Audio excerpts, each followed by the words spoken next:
اس سلسلے میں بھی شریعت میں جو اس زمانے کے لیے حکم تھا وہاں بھی حرام تھا، اس زمانے میں بھی حرام رہے گا۔ جو 3 آیتیں ہم نے پڑھی ہیں ان 3 آیتوں کے اندر خاص طور پر میاں بیوی اور ازدواجی زندگی سے متعلق چند ہدایات ہیں کہ جب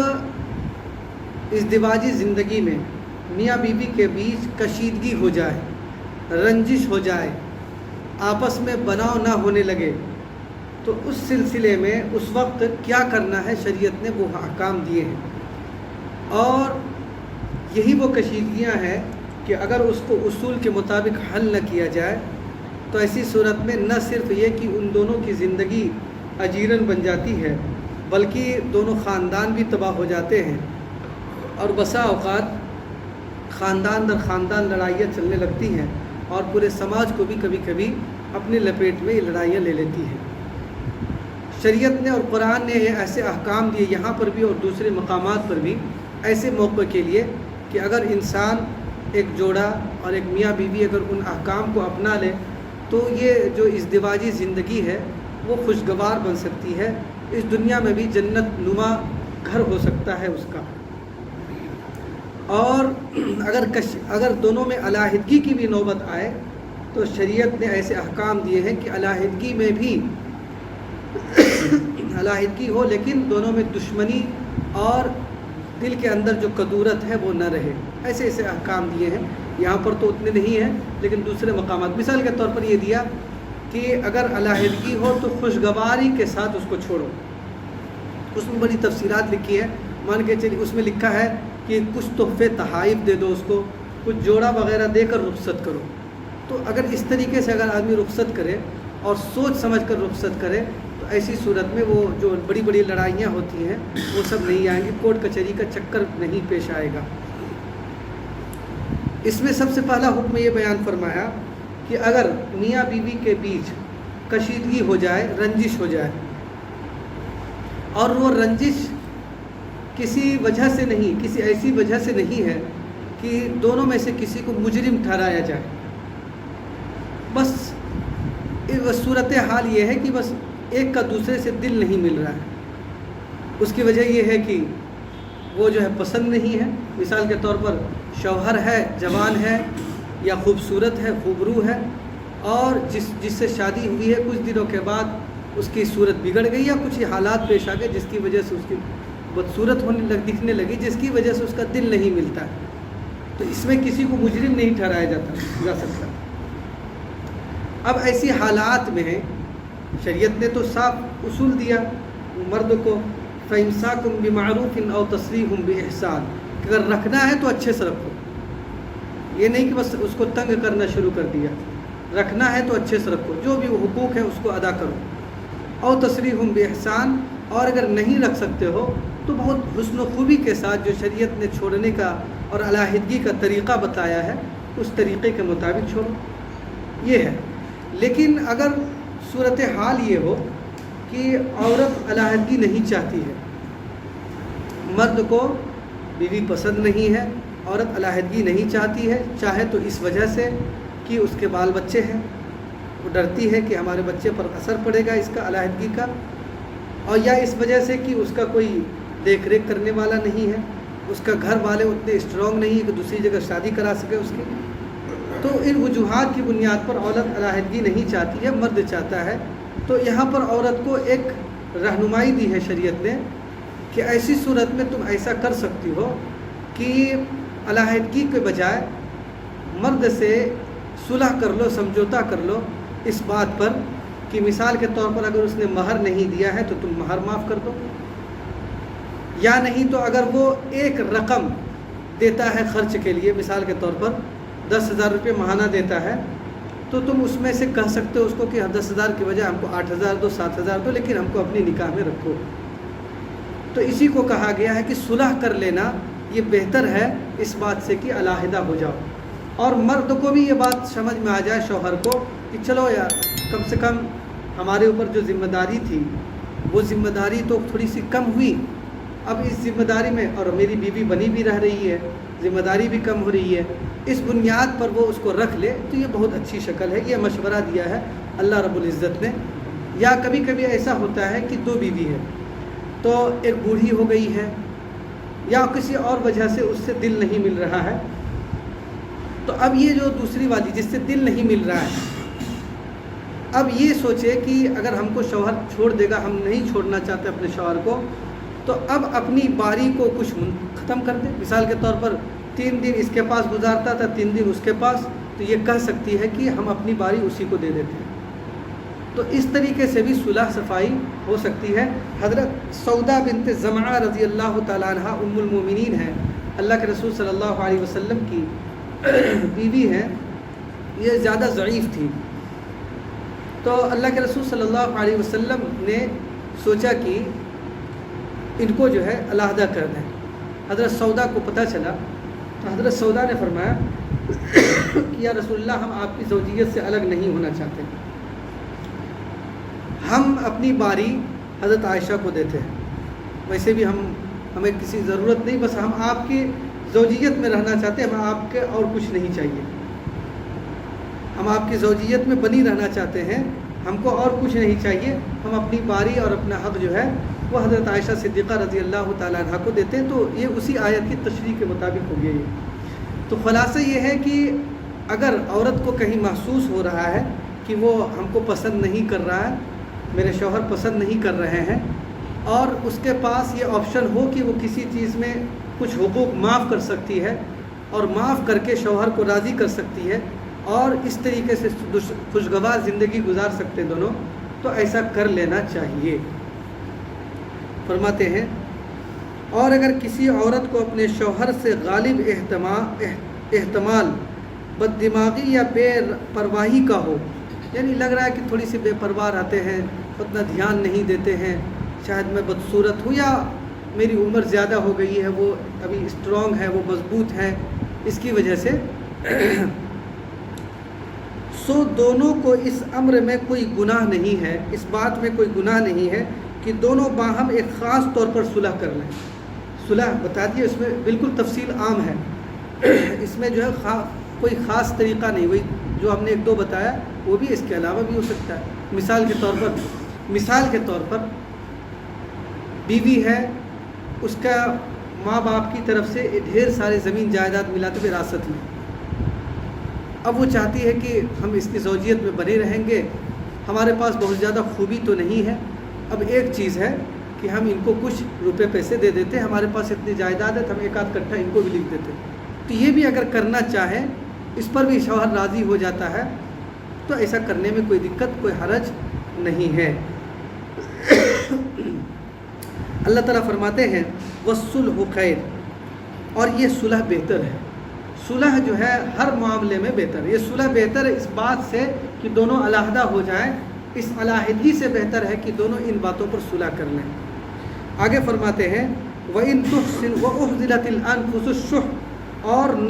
نفوس کو، دلوں کو حرص کے ساتھ اقتران ہوتا ہے، یعنی انسان کی طبیعت میں حرص اور لالچ ہے،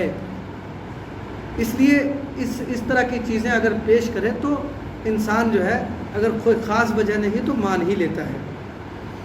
وَإِن تُحْسِنُوا وَتَتَّقُوا، لیکن شوہر کو بھی نصیحت کی ہے کہ ناگوار ہے، تمہاری بیوی ناگوار لگ رہی ہے، پھر بھی تم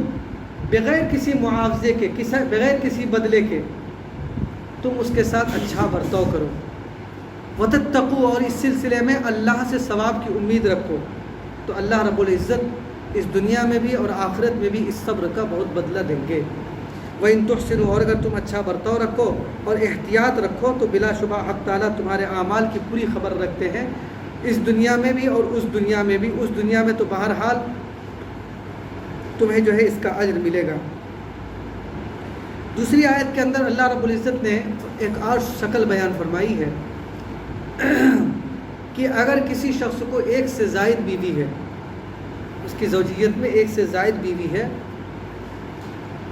تو سورہ نساء کے شروع میں آیا کہ اگر تم لوگوں کے لیے گنجائش ہے کہ تم 1 سے نکاح کر سکتے ہو، 2 سے نکاح کر سکتے ہو، 3 یا 4 سے بھی نکاح کر سکتے ہو۔ آگے پھر ہے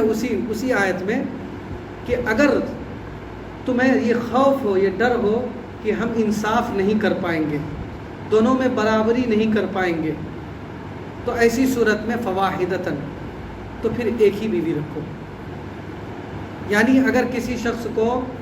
ڈر ہے کہ وہ برابری نہیں کر پائے گا دونوں بیوی کے درمیان، تو ایسی صورت میں اس کے لیے جائز نہیں ہے کہ وہ دوسری بیوی کرے۔ یہ بالکل پیچھے بات آ چکی ہے۔ تو اس میں ایک بات ذہن میں آتی ہے کہ برابری کا مطلب جو ہے وہ ظاہری برابری اور باطنی اندرونی برابری ہے۔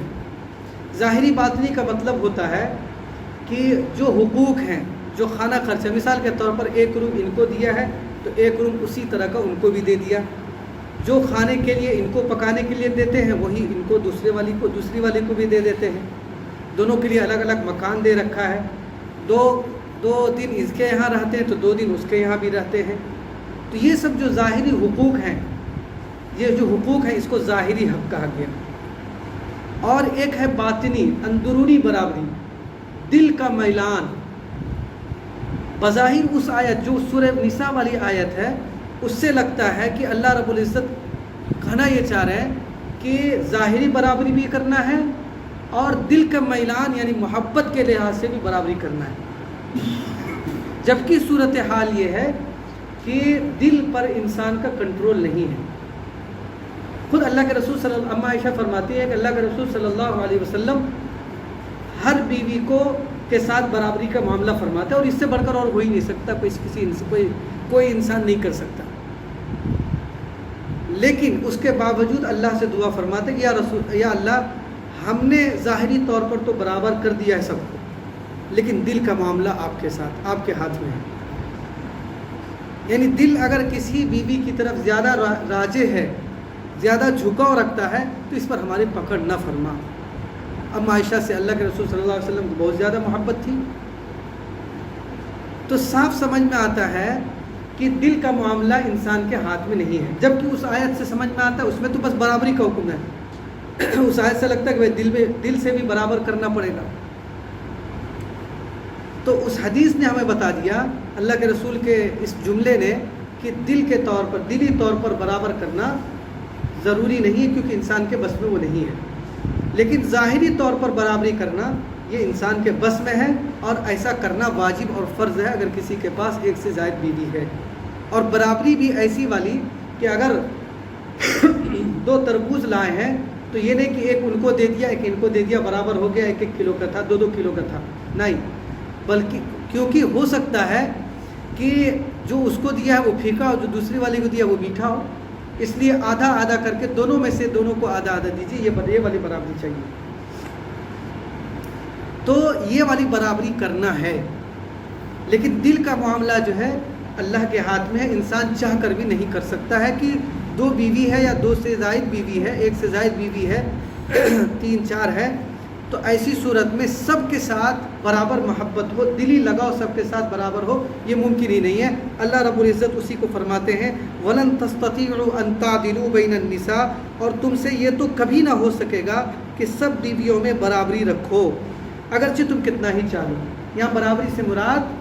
دلی برابری ہے، محبت میں برابری ہے، لیکن ساتھ ہی ساتھ یہ حکم فرماتے ہیں کہ ٹھیک ہے تم دل کے طور پر، محبت کے طور پر برابری نہیں کر سکو گے،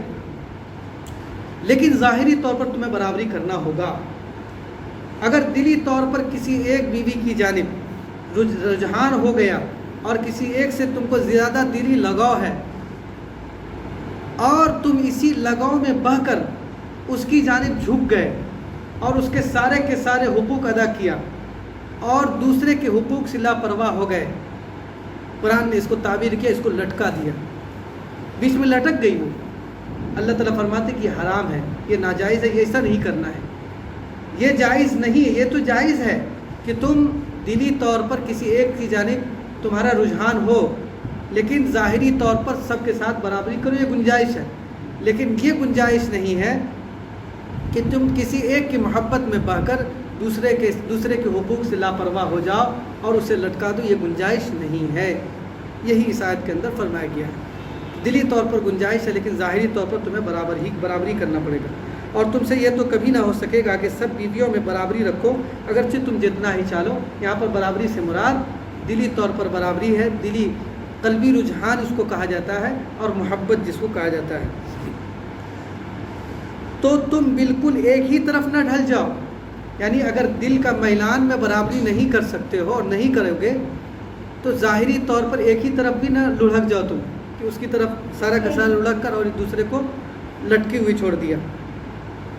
بالکل ایک ہی طرف نہ ڈھل جاؤ، جس سے کہ اس کو ایسا کر دو جیسے کوئی ہوا میں ادھر میں لٹکی ہوئی ہو۔ یعنی لٹکی ہوئی کا مطلب یہ ہے کہ نہ تم اس کے حقوق ادا کر رہے ہو، جب حقوق تم اس کے ادا نہیں کر رہے ہو تو وہ بیوی والی بھی نہیں ہے، ظاہری طور پر شوہر والی نہیں ہے۔ ظاہری طور پر تو دکھ رہا ہے کہ اس کا شوہر ہے، لیکن حقیقت میں اس کی شوہر تو ہے نہیں مانوی لحاظ سے۔ اور نہ تم اسے آزاد کر رہے ہو کہ وہ کہیں دوسری جگہ ہی اس کو اللہ رب العزت کوئی رشتہ دے دے، کوئی مناسب جوڑا مل جائے، اسی وجہ سے اس کو لٹکی ہوئی کہا گیا۔ اور اگر اصلاح کر لو اور احتیاط رکھو، یعنی جب ہو چکا جو ہو چکا، لیکن اب اگر تمہیں یہ احکام آ گئے ہیں تو اب اصلاح کر لو، اور اگر تم اصلاح کر لو اور احتیاط رکھو تو بلا شبہ اللہ تعالیٰ بڑی مغفرت والے اور بڑی رحمت والے ہیں۔ اگلی آیت میں اللہ تعالیٰ فرماتے ہیں، اس کا تعلق پہلی آیت سے ہے کہ اگر دونوں میں کشیدگی ہو جائے، رنجش ہو جائے، اس کا تعلق اس آیت سے نہیں، پہلی آیت سے ہے، اور کسی طریقے سے نبھاؤ کی کوئی شکل ہی نہیں بن رہی ہے، تو وہاں پر حسن و خوبی کے ساتھ الگ ہو جانا ہے۔ اس کے طریقے پیچھے آ بھی چکے ہیں، یہاں پر اس کو بیان بھی نہیں کیا گیا۔ اگر حسن و خوبی کے ساتھ الگ ہو جاتے ہو تو اللہ رب العزت کی ذات سے امید ہے کہ اس کو کوئی اچھا رشتہ مل جائے اور تم کو کوئی اچھی بیوی مل جائے۔ اور اگر دونوں میاں بیوی جدا ہو جائے تو اللہ تعالیٰ اپنی وسعت سے ہر ایک کو بے احتیاج کر دے گا، یعنی مستغنی کر دے گا۔ بے احتیاج میں بغیر ضرورت کے، جو ایسا شخص جس کی کوئی ضرورت نہ ہو، جس کو کسی سے ضرورت نہ ہو۔ ایک چیز ہمارے یہاں اور صحابہ کرام میں فرق پایا گیا ہے کہ صحابہ کرام کے یہاں جو ہے نکاح بھی آسان تھا، اور نکاح کے بعد اگر دونوں میں نبھاؤ نہیں ہو سکتا تھا تو جدائیگی بھی آسان تھی۔ اور اس میں بڑی خوبیاں ہیں۔ نکاح کے آسان کے فضائل آپ حضرات سنتے رہتے ہیں کہ اس سے سماج میں بے راہ روی نہیں پھیلتی ہے، یہ جو جہیز والا کا معاملہ ہے اس سے بھی آدمی کو چھٹکارا پا جاتا ہے، بہت ساری اس کے فوائد ہیں۔ لیکن اگر دونوں میں کشیدگی ہو اور صورتحال یہاں تک پہنچ جائے کہ دونوں ایک ساتھ نبھاؤ نہیں رکھتے ہیں، نبھا نہیں ہو سکتا ہے، تو ایسی صورت میں اس کو کھینچنا نہیں چاہیے زبردستی کھینچنے سے پھر تناؤ بڑھتا ہے، اور پھر کبھی کبھی یا تو شوہر اپنی جان لے لیتا ہے یا بیوی کوئی غلط قدم اٹھا لیتی ہے۔ کبھی کبھی زیادہ تر جو ہے اس زمانے میں ہوتا ہے کہ کورٹ کا چکر لگ جاتا ہے، گھر میں جا کر بیٹھ جاتی ہے، کسی وکیل کو پکڑتی ہے اور گھر میں بیٹھ کر نفقہ کھینچتی رہتی ہے۔ نہ اس کی بھی زندگی، کھانا ہی مل رہا ہے نا، کھانا خرچہ، لیکن پھر بھی تم تو شوہر والی نہیں ہے نا۔ تو اس لیے حضرت عبداللہ بن مسعود یا اور بھی دیگر صحابہ اکرام کے بارے میں ہے کہ وہ جب اپنی بچی کی شادی کرتے تھے تو اپنے داماد سے کہتے تھے کہ لے جاؤ، اچھے سے رکھنا حسن خوبی کے ساتھ، لیکن اگر تم کو لگے کہ جس کو ہم نے شادی کر کے لایا ہے اس سے محبت نہیں رہی ہم کو، تو اس کو پریشان نہ کرنا، حسن و خوبی کے ساتھ میرے گھر میں پہنچانا۔ تو یہ ایک چیز ہے ہمارے یہاں۔ طلاق کی شرح اپنی جگہ ہے، طلاق جو ہے یہ زندگی کی انتہا نہیں ہے، طلاق جو ہے ایک راستہ ہے، طلاق جو ہے ایک بند راستے کو کھولنا ہوا، یعنی زندگی میں رنجش کی وجہ سے، اختلاف کی وجہ سے راستہ جو بند ہو گیا تھا زندگی کا، طلاق کے بعد وہ راستہ کھل جاتا ہے۔ اگر اس چیز کو لوگ سمجھ لیں، ہم یہ نہیں کہتے دھڑلے سے طلاق دیجیے، طلاق تو آج تک لوگ دھڑلے سے ہی دے رہے ہیں۔ جس طریقے سے سوچ سمجھ کر شادی کیا ہے اسی طریقے سے سوچ سمجھ کر علیحدگی ہوگی، تبھی جا کر پچھتاوا نہیں ہوگا۔ نکاح کو توڑنا، جس کو مہینوں جو ہے جانچ پڑتال کے بعد اپنی زوجیت میں لایا اور محض ایک جھگڑے میں جھٹکے سے اس کو الگ کر دیا ہے، تو خیر گنجائش ہی نہیں اس کی۔ کہنا یہ ہے کہ اگر آپسی رنجش بڑھ جائے تو ایسی صورت میں زبردستی جو ہے پلو میں باندھنا نہیں چاہیے، زبردستی نہیں کرنا چاہیے، اس سے بڑے بڑے مسائل پیدا ہو رہے ہیں۔ نہ یہ اس بات کی گنجائش ہے کہ زبردستی پلو میں باندھا جائے، اور نہ اس کی گنجائش ہے کہ دھڑلے سے بغیر سوچے سمجھے طلاق کا لفظ استعمال کیا جائے۔ طلاق کا لفظ یا علیحدگی کا جو طریقہ ہے وہ بالکل سوچ سمجھ کر ہے، اسی طریقے سے جس طریقے سے کہ نکاح کیا تھا بہت سوچ سمجھ کر۔ اگر یہ چیز ہمارے سماج میں رواج پا جائے کہ سوچ سمجھ کر ہم اس معاملے میں فیصلہ کریں گے، جیسا کہ ہم نے نکاح کے وقت سوچ سمجھ کر فیصلہ کیا تھا، لوگوں سے پوچھا تھا، والدین کے مشورے سے کیا تھا، اور اڑوس پڑوس سے معلوم کیا تھا گھر کے حالات کیا ہیں، سارے کچھ معلوم کیا تھا، اسی طریقے سے اگر نہیں بن رہا ہے سوچ لو علیحدہ ہونا تو سب سے مشورہ کرو، مسئلے معلوم کرو، عالم علماء سے پوچھو شریعت کا کیا حکم ہے اور کیا طریقہ ہے ان حالات میں، پھر اس طریقے سے کرو گے تو پھر دونوں میں جو ہے دشمنی نہیں ہوگی۔ علیحدگی تو ہو سکتی ہے لیکن دشمنی نہیں ہوگی۔ اللہ رب العزت ہم سب کو اور ہمارے سماج کے اندر جو اس سلسلے میں بگاڑ پیدا ہوا ہے اس چیز کی اصلاح فرمائے۔ سبحان اللہ و بحمدہ، سبحانک اللہم و بحمدک، نشہد ان لا الہ الا انت، نستغفرک و نتوب الیک۔ سبحان ربک رب العزت عما یصفون وسلام علی المرسلین والحمد للہ رب العالمین۔